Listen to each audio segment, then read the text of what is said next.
I think a lot of people are very comfortable with the fact that a lot of medicines are being made in the West, and I'm going to get medicines when I need to, or if I need treatment, I just need to have a lot of money so I can fly myself out to somewhere nice, or like in the US, someone get treated, not knowing that sometimes just not even having those drugs, you know, having you or having Africa as a major part of that trial could be a risk.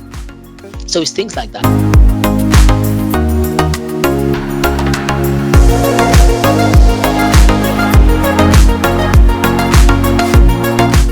Hi Femi, how are Hey, you? very well, thank you. Hi, Rosemary. How are you doing?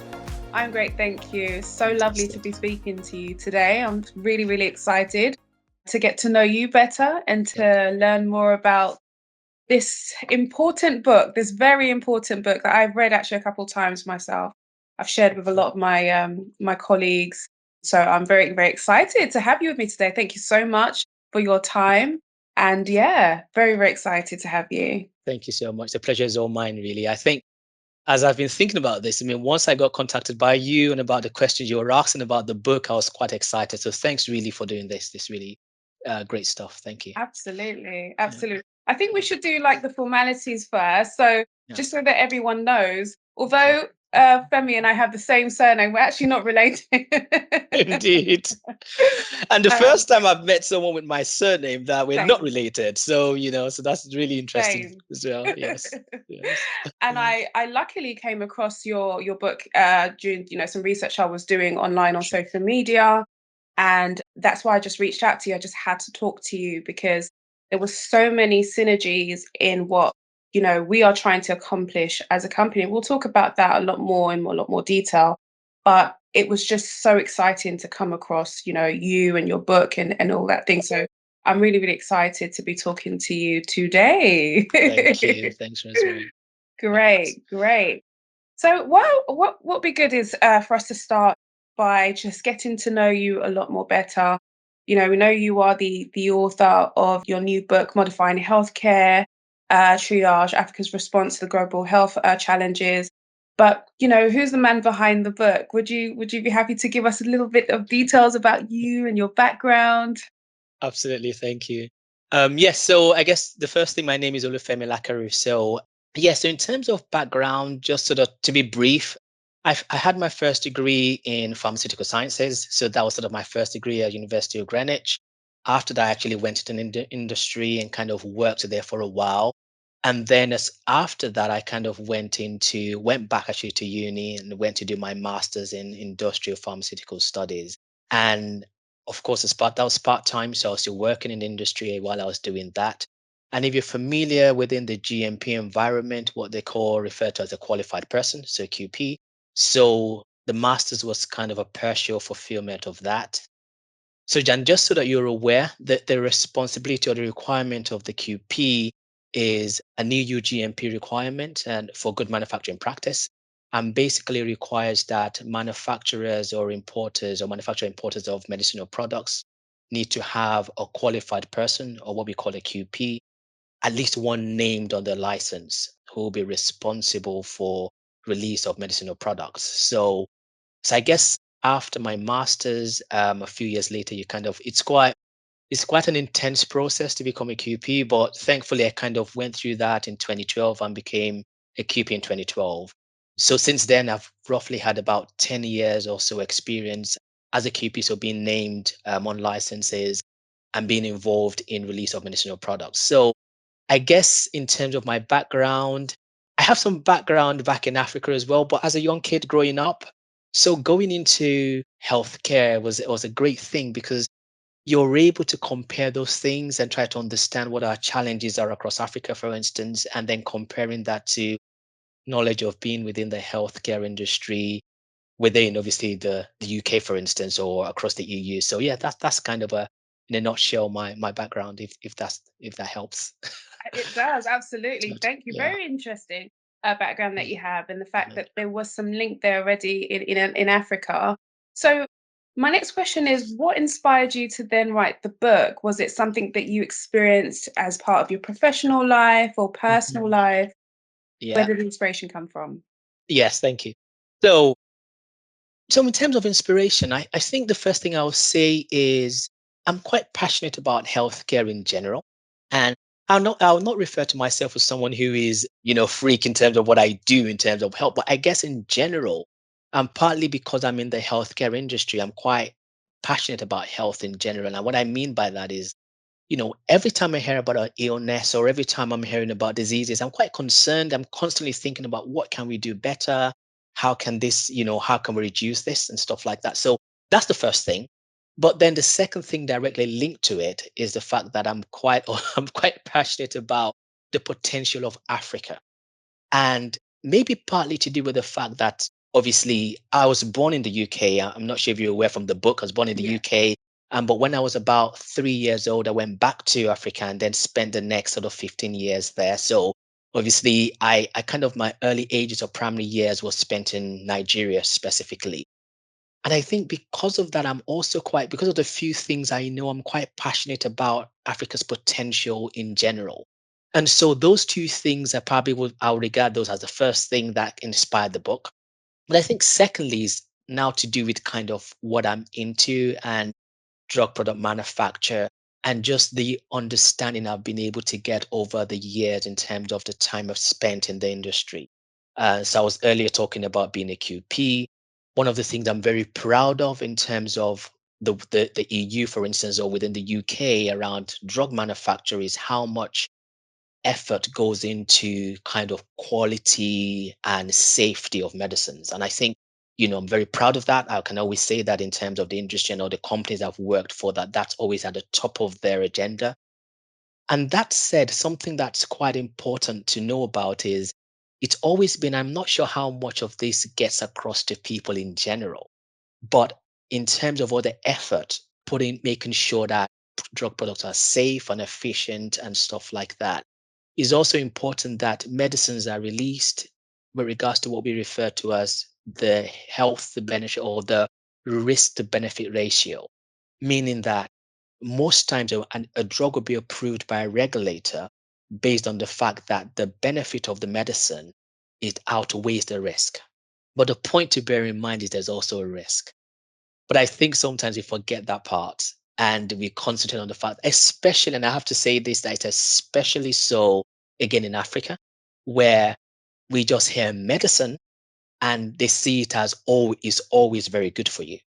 Now, and I think that's why I kind of wanted to start by saying those are one of the two main things that kind of inspired the book. So there was the part about the fact that passionate and proud about all the aspects of going into research, the thorough work and effort that goes into getting a product from start, basically from a candidate all the way to the pharmacy shelf, especially across here.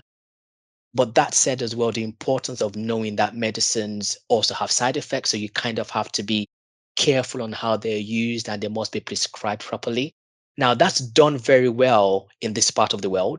I think when you start going across to places like in Africa, then there's less, the controls are less and you don't have the framework at all. And I think that's another thing that got me quite passionate about it because there's a lot of abuse in Africa of medicines. And I remember growing up, and again, that's things that I remember. I mean, when I was only about 7, 8, I just used to remember like aunties and uncles that every evening they use, and I'm not kidding. I mean, I remember that almost like it was yesterday. They will like loads and loads of medicine every night. They say, "Oh, I'm feeling back. I've been tired all day," and they will have 6 and 7 different medicines all at one go, and they believe that's a good thing. So that's the way to keep themselves healthy. So, of course, now being in the industry and remembering the past and actually going back to Africa and seeing that the practice hasn't changed, it kind of was part of what inspired the book.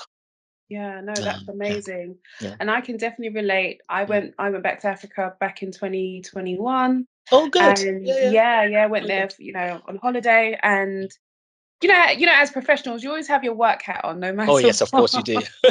And I was just inspired and I had that passion, that drive, that excitement. I was like, wow, there's so much potential here.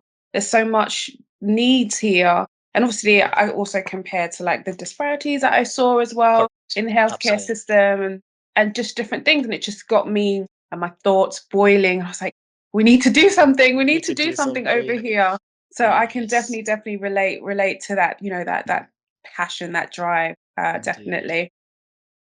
So actually, speaking about that, and you seem to have a lot of experience, between the West healthcare system, especially like the UK, and then Africa, where you kind of grew up for a while, as you mentioned. What would you say the major differences are in the healthcare management systems between here and Africa? In Africa, okay. So the first thing I would say is certainly we don't the healthcare infrastructure really doesn't exist as such. And what I mean by doesn't exist is they're there, but they're not controlled at all. And what I mean not controlled is the fact that you do have hospitals, you do have availability of medicines, but what tends to happen is the kind of bridge between what you get here within the healthcare systems and the fact that your GP and your prescription is all linked together to, the care you get from a hospital and the holistic way it works doesn't really exist that much in Nigeria, particularly, I'll say, because I know a lot, especially which in the book I refer to Africa a lot. I did that because I was sort of trying to extrapolate a lot of the experience I have in Nigeria. And of course, the little experience I've had in other places I've visited as well in Africa. I Yeah, know that practices are very similar. yeah, But what I would say is different is because there isn't that link between maybe a hospital treatment to the medicines that people get or where they get the medicines from and stuff like that, or even a GP, for instance, knowing that this is one of my patients and these are the treatments they're on, for instance, because people self-medicate a lot. So there is a lot of that is not really together. But the other thing I forgot to mention earlier as well is the fact that one of the things that also got me passionate about this was also the fact that there's a lot of application of what you refer to as African traditional medicines. And people reach out to that a lot, but very informally as well. So the thing is, people would normally go for, so people generally prefer to use, if you like, conventional medicines, or if you call the Western medicines, if you like. But if it doesn't work or they're not sure about it, they will then reach out to kind of, traditional medicines of some sort. And the point again is the fact that as fascinating as traditional medicines could be, it's quite underdeveloped as well. mm, And I remember it hasn't changed from when I was like 10 to when I go back now is exactly the same, or it hasn't changed a lot at all. So right, these things, again, it's not linked into the healthcare infrastructure. So there's no way for you to understand the impact of using a combination of conventional medicine and traditional medicine. And are there any contraindications and stuff like that? So it's things like that, you would consider that it's important to begin to raise awareness about and yeah, understanding that the healthcare infrastructure is nowhere as developed as you have over here in the UK or in Europe. absolutely. Mhm. Yeah, absolutely. I think two things for me that just popped into my head. The first thing is like, thank you so much for initially making that differentiation between Africa as a continent, because Yeah. a lot of people tend to talk about Africa as sort of one country. No, there's 54 countries in Africa, and they're Indeed. very, very different. It's the most Yes. diverse place on earth. So thank you for Correct. doing that. Hence why the potential is massive, right? And secondly, talking about traditional African medicines, I Medicine. remember when I was younger, my grandmother used to give me this concoction. Too much information, but it had to do with upset stomach. I'll just leave it as that. Okay. And it was in this random bottle that was probably used for some other drink that they recycled. It was a lot of twigs and sticks and all sorts in there, and it was like a brownie color, and it was extremely bitter.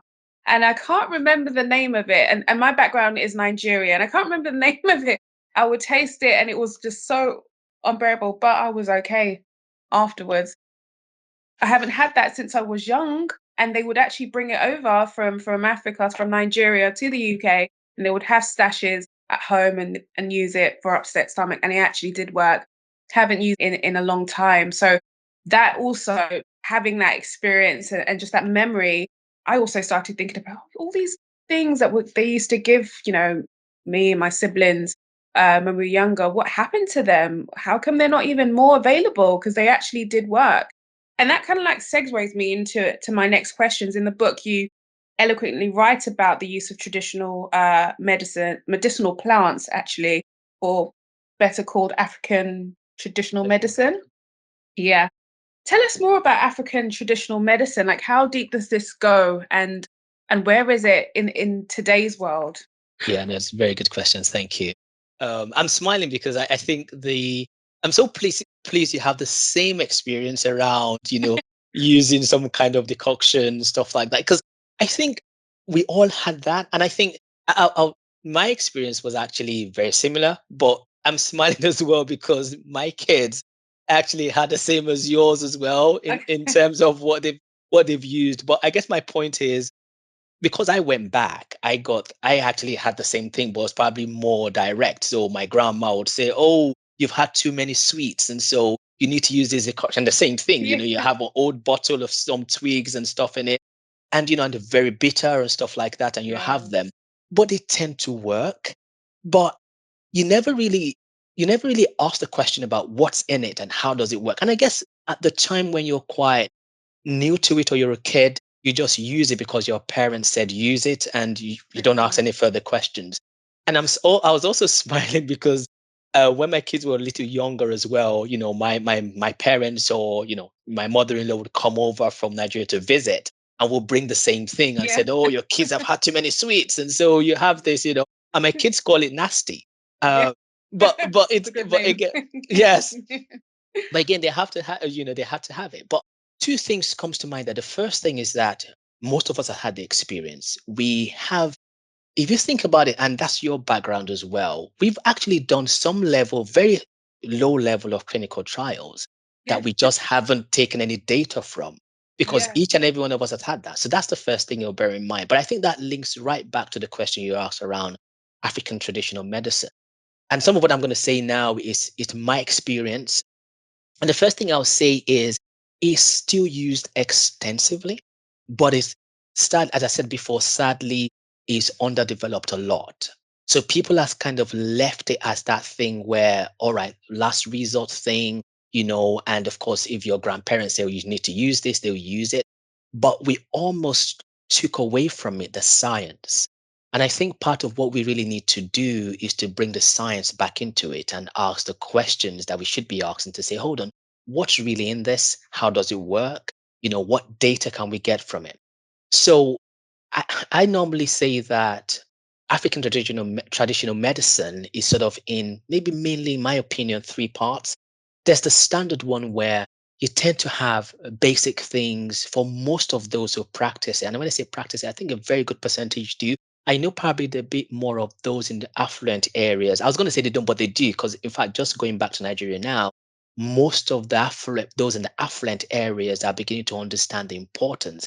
And as much as they have, even kind of patioed gardens, they kind of have pots and everything else where they plant these medicinal plants, if you like. So basic things like basil, saint leaves, you know bitter leaves and stuff like that, which people just tend to have around the house. And what's interesting about that aspect of traditional medicine is that generally they're just food. So they're things that people can use to cook, so, or add a little. So bitter leaf, for instance, sometimes people can just dry the one, have sprinkle some of that in vegetable soups, for instance, or basil and stuff like that, and lots of them like that. So they just have them around. But what used to be interesting is they also seem to be, in some cases, first aid. I remember growing up that generally, if I have almost what I'll call indigestion now, they generally tend to use bitter leaf for that. So they'll get it and they'll wash it and squeeze a bit of it and put a bit of salt, a little bit of a pinch of salt in it. And rosemary, every time it works. They just say, take this, and it works. And that's how they use it. So, but it's just general knowledge. They have it around the house, they use it to cook. But if for any reason, or lemongrass, for instance, if for any reason you're feeling a bit feverish, they'll kind of boil that into a decoction and you use it. And they often just tend to work. So that's kind of a basic level. Then there's normally the second level where there's some people who are just a bit more knowledgeable, maybe because of, they've practiced it a little bit more. Maybe they know someone who's practiced a bit of herbal kind of medicines. They're a bit more specific around. They may not even have it around the house, but if you have a particular illness, for instance, they'll say, actually, I think you should go and get this leaf and that leaf and that leaf, and make a decoction and Right. use it. And they just know those things and they use it themselves and it works. And then finally, there's a third level, which are just they're basically herbal practitioners who they basically that's what they do. When people have actually tried, conventional medicines for a while and it hasn't worked, you actually can go and reach out to them. And they would say, okay, look, what's you tell them the symptoms, and Right. they're always able to come up with something. But all of that said, the thing that I really, really am passionate about, and I'm sure the same with you, is that they work, but they're underdeveloped Yeah. extensively. And the Yeah. second part of that is especially the kind of what I'll refer to as the practitioners. Sadly, there's a little bit of almost a bit of it's shrouded in a bit of secrecy, which normally is the fact that, especially the practitioners, they're very much like, yeah, use this and use that, but they don't want to. It's almost as though that's the way to protect their IP. They will try not Mm. to tell you the details of what is in it, but if you come to them, and to be honest, in fairness, they don't actually charge a fortune to treat people, but they normally want to be the ones to they know the detail and they just say Yeah. to you, look, go and use this and this, and you pay them a small amount and stuff like that. But I do think that based on our knowledge, and that's why I'm quite passionate with your experience and ours, because now having been here and learned about what we know about conventional medicines, we know we can do better. And we have to develop this beyond just something shrouded in some level of secrecy and try and get it to a point where it can be more applicable to other people or more known widely. And so, yeah, so that's how I would kind of describe African traditional medicine. Yeah, absolutely. Just you saying that, I think to myself, well, I never really spoke to my friends growing up or people I knew about these concoctions I was given. It was something you just didn't mention. But if it was Capol or something for, when I was child as a child, yeah, we'll say, yeah, my mum gave me Capol, but I wouldn't mention these decoctions because I thought they were kind of strange. But as I've got older and I have a daughter myself, you feel this Yeah. overwhelming feeling of responsibility Yes. almost and understanding the healthcare system. And I'm already thinking about, well, I wish I had those concoctions laying around because I remember they did work and I Yeah. haven't done my part actually as a parent to kind of like follow that on. But then it is difficult because there isn't that pathway to following that on. And it's interesting you say like Mm. the people who do have these I guess the ingredients Yeah. they're not very openly to share. So that's actually quite interesting. I Yeah. didn't know that. I didn't know that. Yeah. So in terms of African traditional medicines, I think people would be really interested to know, okay, like what does what can help with what? Like, for example, I'm asthmatic, it's a respiratory disease. What Yeah. particular plants or herbs or spices can cure or can treat, sorry, not cure, Mm. we have to be Mhm. careful with that, but Mhm. can help and treat, relieve symptoms for different diseases or infections? Good Be good to, question. good to hear a few names.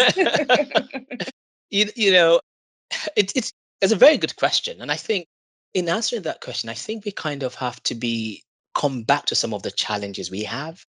So I know I did say, and that's important because I did mention before that there's quite there's a lot of information about what works out there, and as much as the practitioner specifically may have some aspects of it shrouded in a bit of secrecy, there's a lot of other aspects that are out there, and there's a lot we can work with.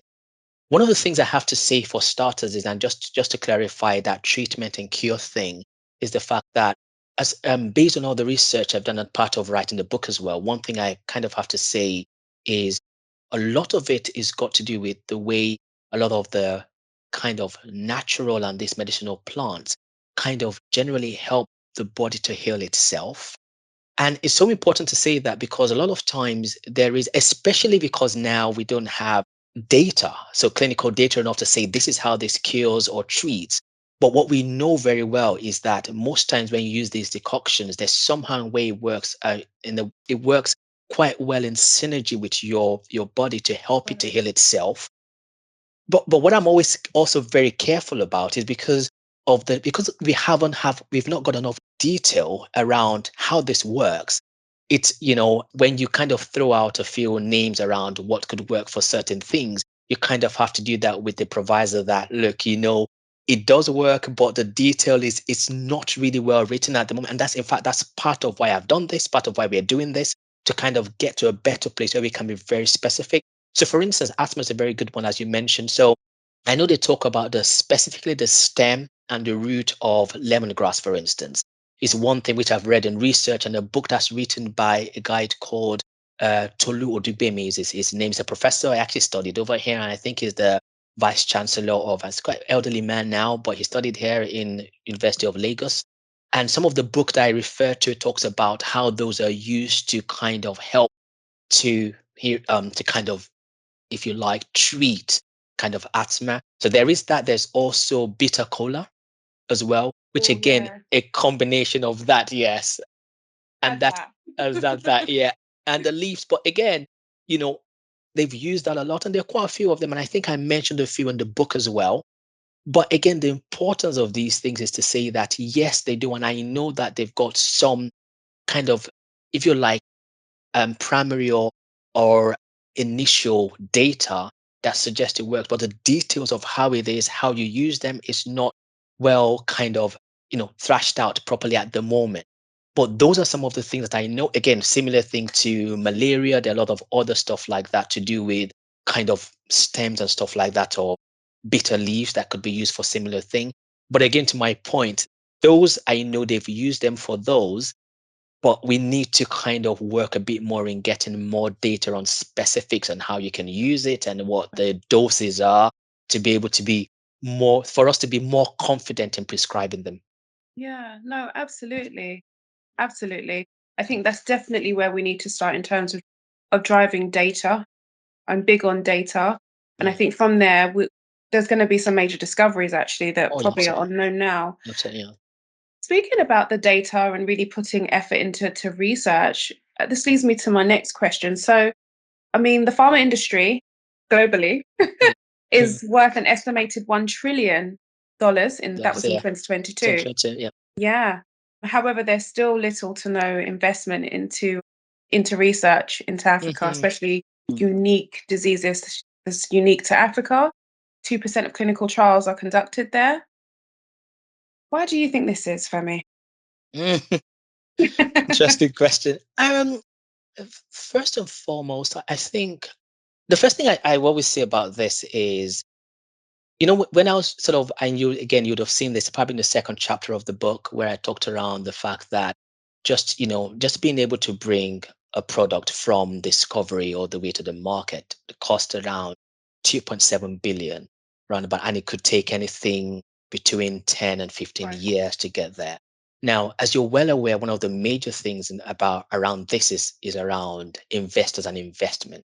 And the things that have always inspired me about, again, how we do clinical trials in the West is a lot around the fact that we intentionally, and they intentionally, invest a lot of money into that, and we get the outcome. What I found, unfortunately, and the reason why we've not been able to do a similar thing, or why there's limited investment in diseases or specific diseases that are peculiar to us in Africa, is just, unfortunately, it's because it's difficult to get that return on investment. So if you're going to spend 3 billion, 2.7 billion to get a particular medicine to market, you have to be sure that investors are going to get their money back. Right. And if they won't get their money back, it's just simple business. They don't want Right. to invest in. And I know, and I think again, I made some quotes in the book as well, because it's the first thing that came to my mind is around that. Is like, how can we, why isn't this happening? But the industry has got to entice investors and show and make sure that they can get their money back when they invest in it. Now, you again, I'm sure you're very familiar with the fact that over here, for instance, in the West, there's also NICE, so National Institute for Clinical Excellence, which most times are able to, obviously, normally even and they do this because I've been involved in some medicines where initially, when they actually bring them to the market, they'll say, well, it's way too expensive. You kind of get this Mm, on the NHS. But over right. time, they would negotiate the price, but they would get, they would get it out there. And then if you think about the US, for instance, you also have the kind of, health insurance. So in fact, I think that's why medicines are actually, you get medicines out a lot in the US, because if you can get it out there, you would get insurance that will pay for it. So And so those areas attract development into medicines, Right. but there isn't that infrastructure at all across Africa. Right. And so most times the medicines that we get over there were initially targeted at diseases that are in the West. And then, of course, Africa just becomes an afterthought. So after we've gotten our, bottom line, we can send it over there. And that's why I think as Africans, we have to begin to think about how we are going to get something similar and begin to focus on our areas as well. So I think that's one of the main reasons why it Right. hasn't.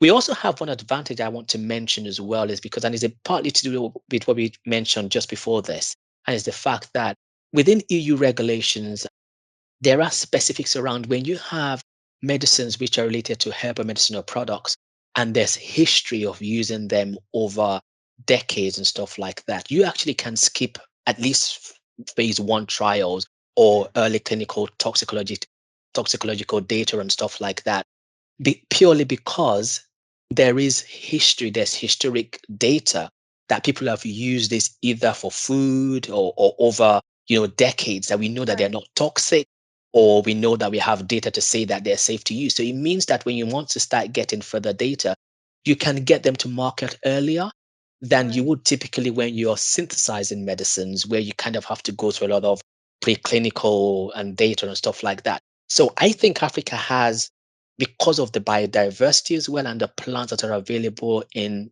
abundance over there, there's a lot we can make use of and actually get a similar thing, but we just have to focus on it. So, but I Right. don't think as Africans we can't wait for the West to do that for us. We have to do that We have to ourselves. do ourselves. Mm, Absolutely. And once again, based on the data, just like you said, mm, uh, the need for the return on investment is important for sponsors, commercial sponsors anyway, to yeah. conduct any research in Africa. Mm, And it's understandably what it's understandable why they conduct trials in the US or Europe.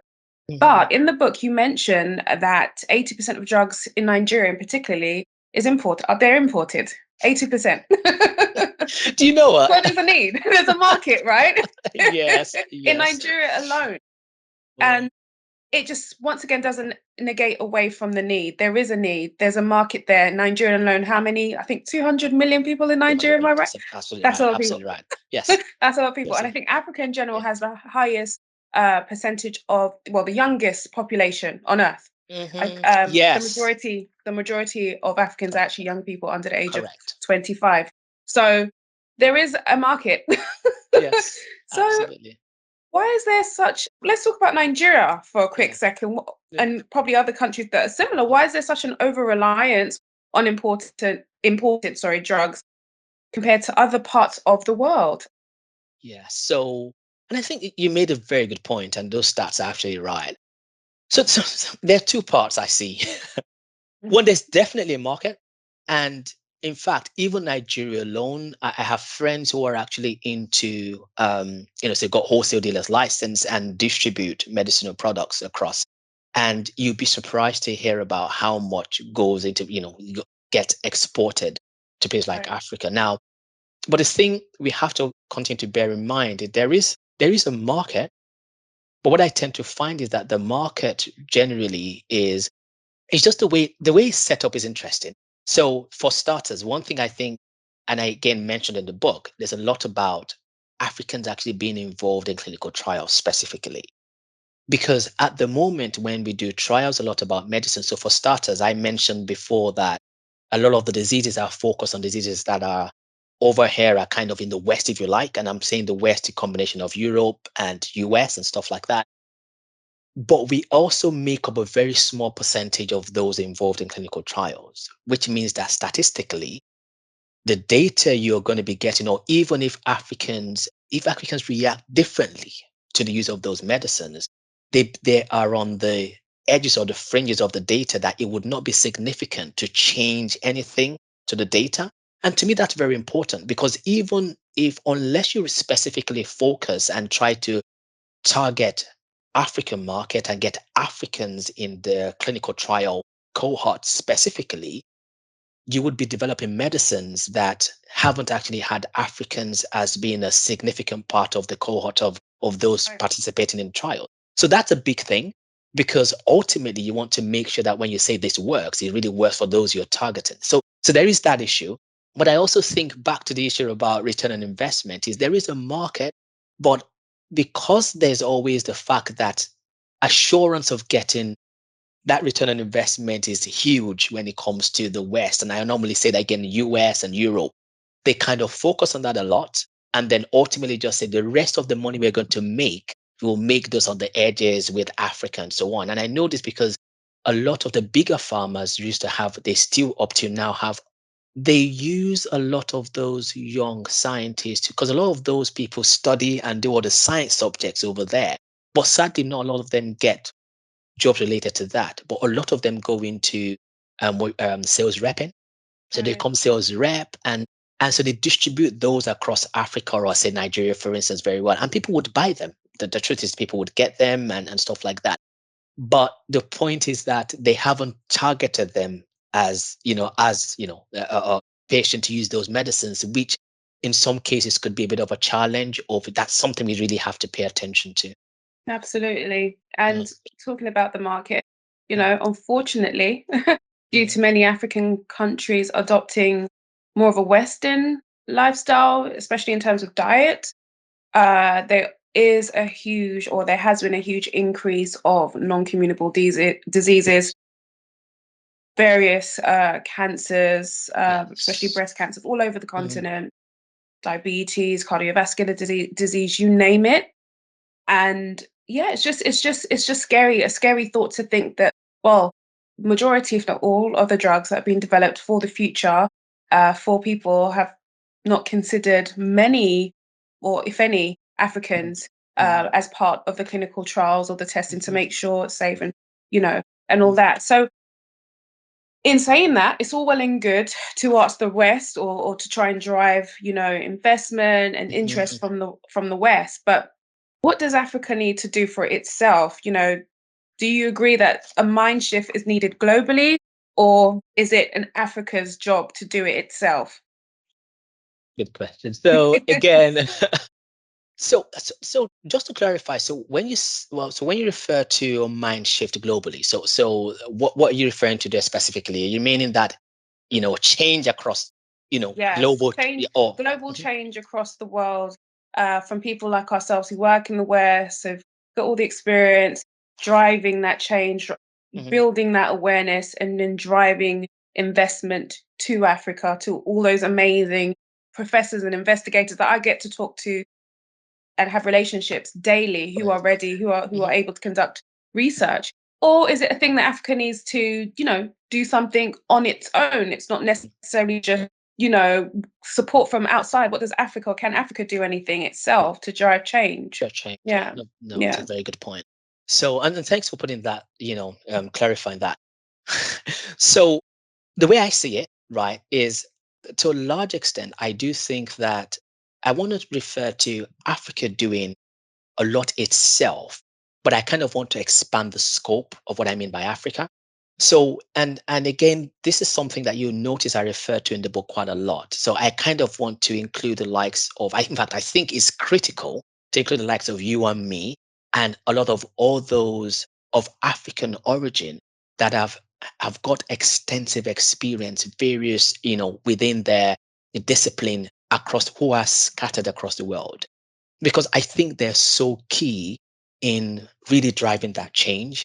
And so when we talk about kind of Africa doing things for itself, I'm really actually looking for not just those who are actually in Africa, but actually I think what makes it so important now is the fact that Africa is blessed with the likes of you and others of similar experience that are all around the world that have a lot to give and just those, and I think the importance is actually Africa getting those people or us acknowledging the fact that we need to come together and be aware of the challenges we have in Africa and then try and find a way to collaborate and bring about that change. And so for me, I actually think Africa needs to do that itself because to a large extent, I think we have everything we need, whether it's in Africa itself or whether it's those who actually got that knowledge, who are Right. everywhere, who are within the NHS here, for instance. I mean, it actually amazes me if you try to think about how many African-based professionals you have in the US over here as well. And I think I named some in the book as well, just out of interest to say we do have the time. I don't think we lack the expertise, and we're also blessed with what we can use to develop that Right. infrastructure. But I just do think that we need to do it because and I think the reason why I say that is you again you made a very good point around the fact that we we need to kind of look at how much the West has actually done a lot for what they need to do. And to a large extent, I think it's now time that we begin to say, okay, I think we need to kind of take the next step and say, as Africans, it's important for us to begin to take the bull by the horns ourselves and begin to think about what do we need to do for ourselves and how we'd handle that. What always comes to my mind, and I think it became more critical, is COVID-19. That's one of the times when, as much I was already writing the book then, but I actually helped me. It actually brought to fore the point I was trying to make. It almost helped me make that point specifically. Because I'm not sure if you're aware, but now I think the last I checked within the UK, 92.9% of the UK population is fully vaccinated. And in Europe, we have 72 or around 70% are all fully vaccinated. The last I checked for Africa, in fact, I checked in December, it's around 10%. And now it's about 15, something like that. Now, my point is, God forbid we have a pandemic. But if we do, and exactly what happened during COVID, all of those, the countries in the West had to first look after their own population. They had to Right. focus on that before they could even think about, oh, what's happening in Africa. Yeah. And I think that's the same thing we have to think about now that if anything happens, and God forbid it does, us focusing on Africa, what are we going to reach out to? I know there were arguments and discussions at some point of people saying, oh, now they've made vaccines and they haven't made them available to Africa. I said, yes, but when are we going to do something for ourselves? Right. So that's the way I see it. So I do think we have to, drive home the message that it's time that as Africans we have to look after and we have Right. to. The onus is on us to really make Right. sure that we look after our population. I wholeheartedly agree with you, honestly, Mm. Femi, on that. And to be fair, on a positive note, I have seen a lot of efforts from the continent itself in every area of life, especially like political. And I don't like to go into politics and things like that, Yeah. but it's very apparent that African leaders, nations, they want a seat at the table. They want to be respected as Mm. partners. There's a shift from just Africa being almost like a charity case, if I'm just putting it quite bluntly, when Bluntly, it comes, yes. yeah, yeah, yeah, when it Mm. comes to aid and Correct. charitable work and things like that. Now Africa's like, no, we don't want the aid. We want to build our own industry. We want to be partners globally, and I see that quite heavily in politics at the moment. Not to go into that Yes. into too much Absolutely. details, yeah. So I see that. I see Africa really rising up on its own, for itself, for its Mm. people, but there are obviously still some challenges and some barriers there. Like you say, it will take the likes of people globally, like ourselves, with the expertise, with the knowledge, with the know-how, to help kind of like facilitate that almost, right? Be that bridge of, Mhm. even if it's just sharing expertise, which is kind of like what we're doing as a company. We are supporting researchers and investigators all over the Yeah. continent, really, who have Mhm. conducted clinical trials Yeah. before, who are probably naive as well. And there's just some gaps there in terms of experience in actually delivering. And we help with the training and all those sorts of things That's there. good. Hmm. Yeah, it's really amazing. And it's actually been such a positive experience because it's not as dire as people make it out to be, Yes, that's actually. very The true. talent is Yeah, there, the it's there. capabilities is there, and that's Indeed. just so Yeah, exciting to me and indeed. reassuring. Yes. But in Yes. terms of like the next generation of, what's stopping the next wave of scientific discoveries coming from Africa? Yeah. Because the capabilities are there, people like us are available, Mm. globally. What's really getting in the way, do you think, of it happening now? Yes. So yes, the first thing I've seen, and I think you again you made a very good point around sort of the things that are happening. I do think things are beginning to happen. I do think it's so important that a lot more of it needs to happen. But I think one of the things that is stopping kind of the way we would want to see it is the fact that At the moment, I'll say overall, it's a bit of a harsh environment at the moment. I think you kind of have to be bold and ready to kind of make that step. And I do know, and that's why when I heard the work you've been doing and how I was quite Yeah, excited we're about that ready. because yes, because most people don't do that. Most people Yeah, hear about Africa and run away from it. yeah, But I yeah, do think, but again, it's a bit like there's sometimes I'm used to trying to define Africa because we seem to have we have a theme across Africa. There's so much. So it's like, talking about cocoa or coffee and stuff like that. There's a lot of raw materials, things that are there. They're just waiting for them to develop them to make them into great things. And I do right, think most times you kind of have to be prepared to do that work. right, So there's definitely that. I think that part of what's stopping the wave really, there certainly is a bit harsh at the moment. And I do think one thing that is missing is certainly that apart from awareness is also government incentives.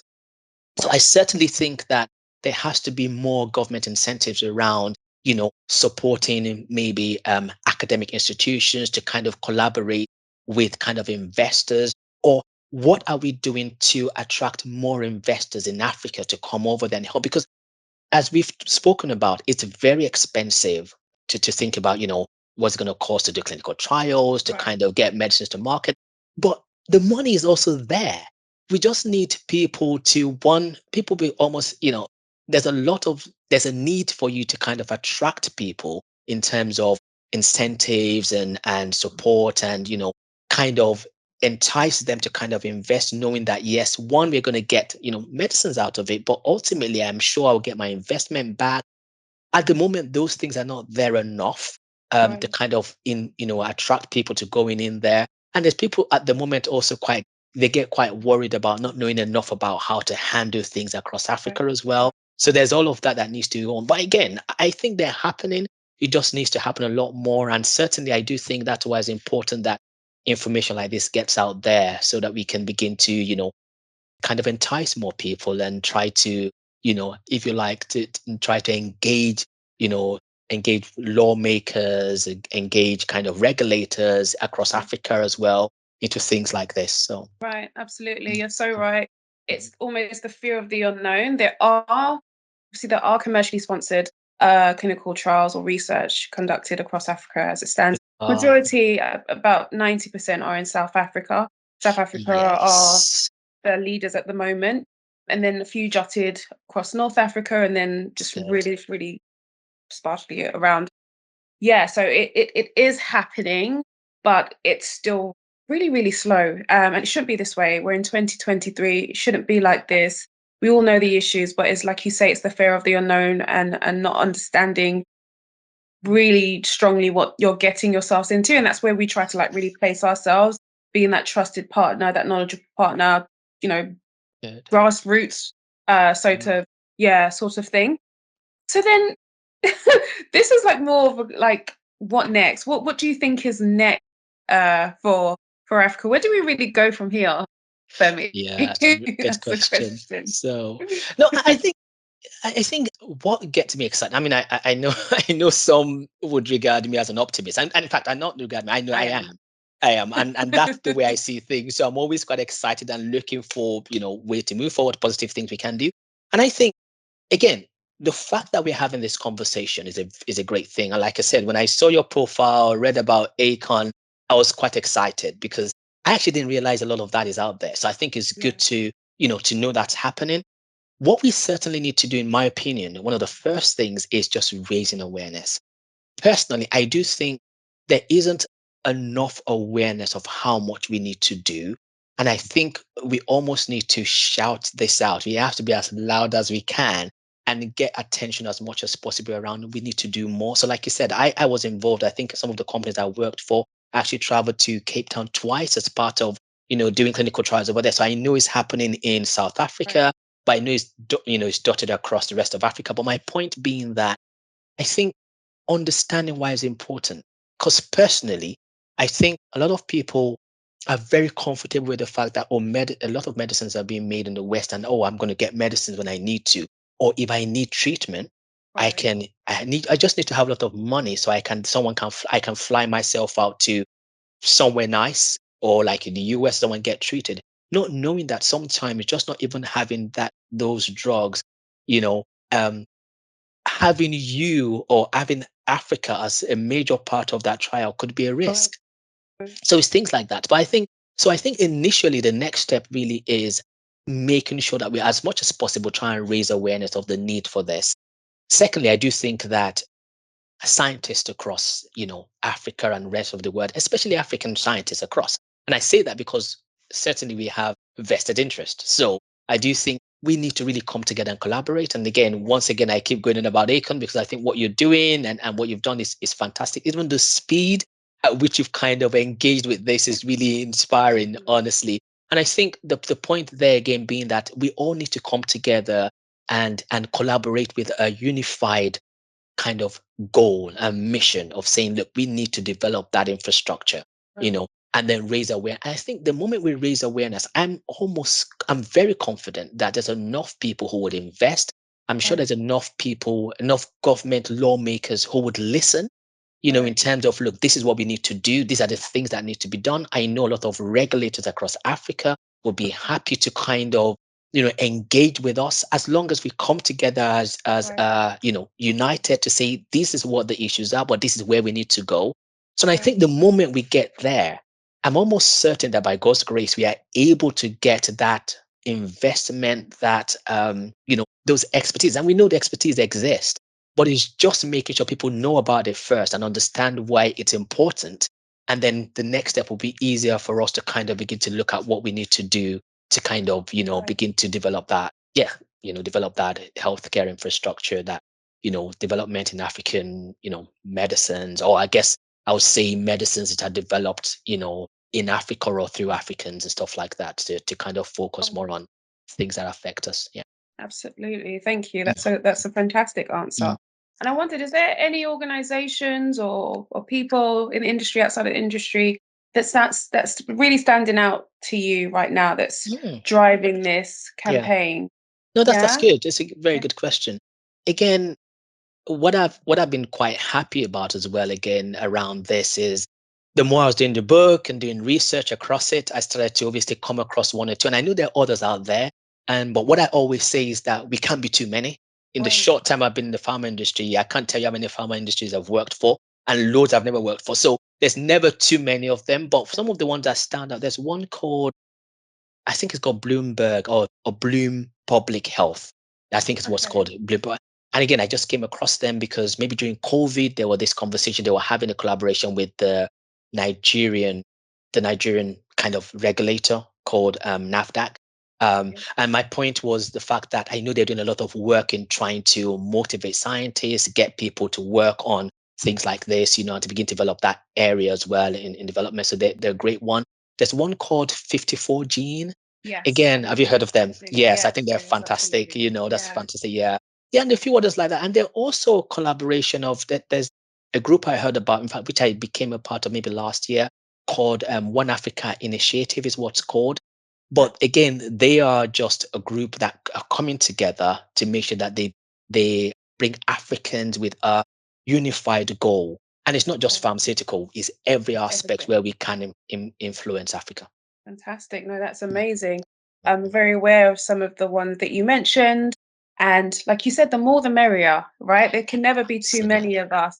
And Mm, that's where we're going to really see mm, change, if you ask mm. me. So, no, Indeed. that's Mm, great. Thank you mm. so much. You've answered all my questions so eloquently, so greatly. I appreciate you. I guess my next Fantastic. question is, will there be another book? Is there a part two coming? What's next? What's next for me? Yeah, so thanks for that again. So yeah, so first thing I'll say is there's definitely going to be, so there are two things I'm thinking about. The first thing is there's definitely going to be a part two, maybe another edition of the book, because what has been really kind of inspiring and encouraging was a number of people, and the good thing about it is not even just Africans. I've got friends who are, from here, my friends who are white and so on, who have really asked interesting questions and follow up. So I kind of wanted to address some of those. So for real, I mean, as a second edition. But most importantly, I mean, one of the things we're doing is live broadcast. We're going to be working on that. We're going to be posting quite a few things on our Twitter page, our Instagram and stuff like that. So we kind of want to do that. So I think at the moment we're going to spend time really raising awareness And I think so the live podcast, a lot of information that we're going to be posting on our social media sites would just be to first kind of raise awareness of this. And based on that, whatever we've achieved over time would be a good place to say, this is where we started from. This is what we want to achieve next, or this is what we've achieved next, and this is where we're going. So that would feed into probably another book. But in terms of that, I think after a little time, we're going to spend time obviously doing a second edition of the same book, just saying, answering some questions that have Yeah. been raised based on, the information in the book. So yeah. That's Mhm. very amazing. I'm excited to look forward to the next book or the Thank next you so venture for much. you. Yeah, And I think so the much. viewers are gonna you've mentioned so many different things and there's loads of nuggets of information that anyone who has ever thought or hadn't even thought about Africa as partners in clinical research will have some really good food for thought today. It's been some great insights that you've shared with us, especially around the African traditional medicine. As we know, the Chinese traditional medicine, it exists. It's quite dominant. I remember years Absolutely. ago, myself working in trials there, we had some challenges recruiting participants because their healthcare system's completely different, their pathways different. First of That's all, right. they go towards that, traditional for the Uh, particular disease area we were recruiting mhm. for. They go Yes. towards the traditional Chinese medicine Absolutely. before anything else. So Mhm. there were so many learnings there. Sorry, and I Absolutely. think Africa as well has that big industry to, build its, on its own. So much learnings there for our viewers. Thank you so much for going Thank into you. deep details. Really nice speaking with you Mhm. and learning so much more from you. Like I Mhm. said, I really enjoyed the book and I'm waiting for the next one. No pressure. Thank you so much, Rosemary. This is really appreciate you and Akon.